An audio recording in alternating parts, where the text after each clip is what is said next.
लंका दहन।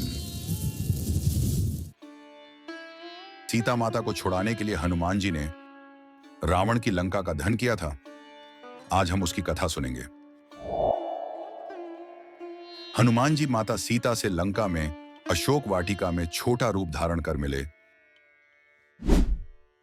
तथा सीता माता की आज्ञा से अपनी भूख मिटाने के लिए वाटिका से फल तोड़कर खाने लगे। तब वहां पर पहरा दे रहे राक्षसों ने हनुमान जी को देखा और उन्हें साधारण वानर समझकर उन्हें मारने के लिए दौड़ पड़े।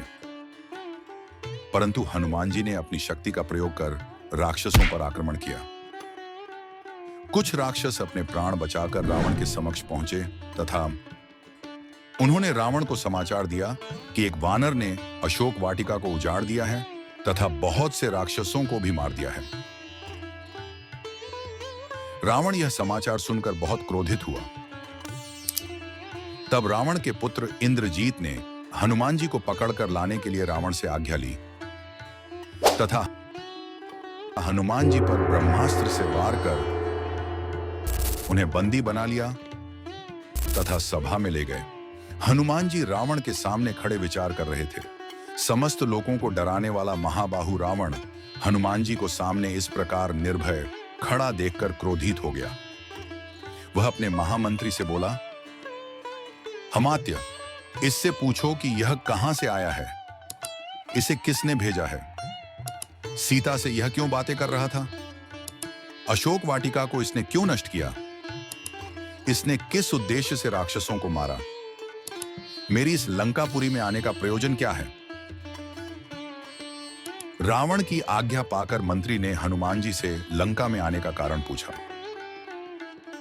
तब हनुमान जी ने उत्तर दिया कि मैं श्री रामचंद्र जी का दूत हूं और उनके ही कार्य से यहां आया हूं।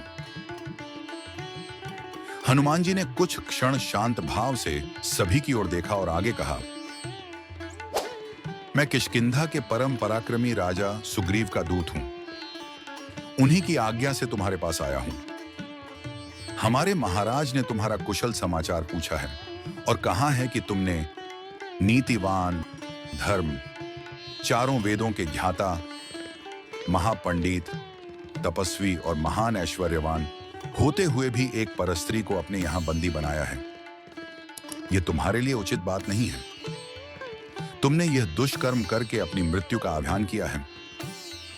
तुम सीता माता को प्रभु श्री रामचंद्र जी को लौटा दो, वे निश्चित ही तुम्हें क्षमा कर देंगे। यदि तुम ऐसा नहीं करोगे तो तुम्हारा अंत भी वही होगा जो खर, दूषण और बाली का हुआ था। हनुमान जी की यह बात सुनकर रावण क्रोधित हो उठा। उसने अपने सेवकों को आज्ञा दी, इस वानर का वध कर डालो। रावण की आज्ञा सुनकर वहां उपस्थित विभीषण ने कहा, राक्षस राज, आप धर्म के ज्ञाता और राजधर्म के विशेषज्ञ हैं। दूत के वध से आपके पांडित्य पर कलंक लग जाएगा।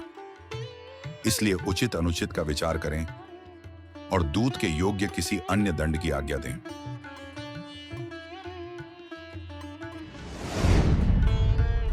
रावण ने कहा, शत्रुसूदन, पापियों का वध करने में पाप नहीं है।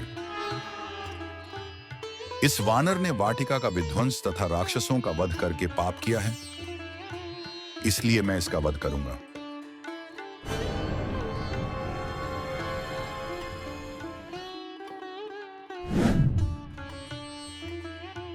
रावण की यह बात सुनकर उसके भाई विभीषण ने नम्रता के स्वर में कहा, हे लंकापति, जब यह वानर स्वयं को दूत बताता है तो नीति तथा धर्म के अनुसार इसका वध करना अनुचित होगा, क्योंकि दूत दूसरों का दिया हुआ संदेश सुनाता है।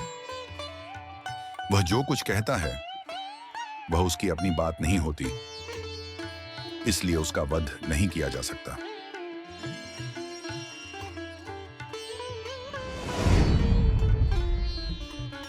विभीषण की बात पर विचार करने के बाद रावण ने कहा, तुम्हारा यह कथन सत्य है कि दूत का वध नहीं किया जा सकता, परंतु इसने अशोक वाटिका का विध्वंस किया है।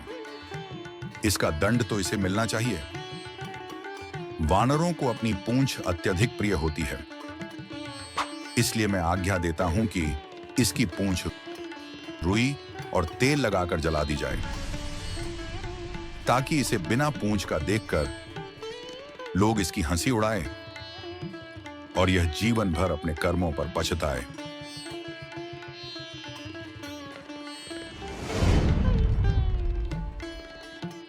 रावण की आज्ञा से राक्षसों ने हनुमान की पूंछ को रुई और पुराने कपड़ों से लपेटकर उस पर बहुत सारा तेल डालकर आग लगा दी।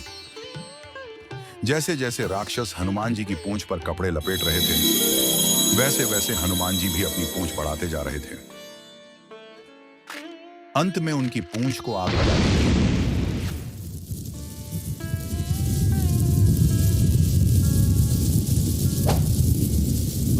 पूंछ के जलते ही हनुमान जी ने अपने सारे बंधन तोड़कर ऊंची छलांग लगाई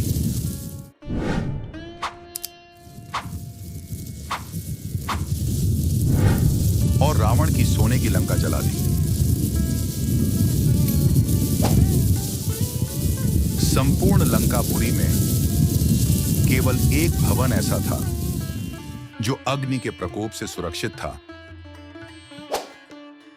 और वह था नीतिवान विभीषण का प्रासाद। लंका को भस्म कर हनुमान जी ने लंका के समुद्र में अपनी पूंछ की आग बुझाई और पुनः अशोक वाटिका में सीता के पास पहुंचे।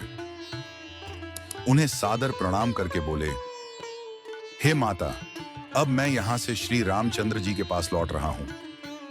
रावण को और लंकावासियों को मैंने प्रभु राघव शक्ति का थोड़ा सा आभास करा दिया है। अब आप निर्भय होकर रहें। अब शीघ्र ही प्रभु श्री रामचंद्र जी वानर सेना के साथ लंका पर आक्रमण करेंगे और रावण को मारकर आपको अपने साथ ले जाएंगे। विशाल सागर को पार करते हुए हनुमान वापस सागर के उस तट पर पहुंचे जहां प्रभु श्री राम जी थे। हनुमान ने वहां पहुंचकर सबका अभिवादन किया और लंका का समाचार सुनाया। सभी वानर प्रभु श्री राम जी तथा पवन सुत की जय जयकार करने लगे। For more videos, please like, share and subscribe to Spiritual Katha channel.